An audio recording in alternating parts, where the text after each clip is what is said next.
كده بسم الله ما شاء الله. معاكي حله ومعاكي حبه زيت، معاكي بصلايه، معاكي طماطمايه، معاكي قرن فلفل، معاكي التوابل ماجي وكزبره وكاري وكركم، حبه زعتر، حبه ملح، توم بودره وبصل بودره، تمام كده، كمون وكزبره. تقلبي كده حلو. اكله حلوه وايه وسريعه، واحنا كده كده في الشتاء. ومعايا ايه؟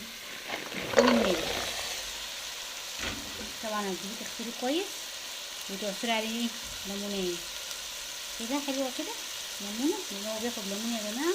والثوم انا حطيت بصل بودره وايه وثوم بودره، تمام كده. وهقلب بقى كده وازود له بقى ايه؟ الميه. اعمل منه احلى حبه شوربه. انا طبعا ايه كنت عايزه اعمل جنبه رز حبه بحبه، بس ايه ملقتش، هو اخر رز بصراحه. وانا لقيت الفول دوت ايه ما بنجيبوش الا كل سنه مره تقريبا. لقيته ايه في السوق، لقيته ايه ب40 جنيه، بس ده فيه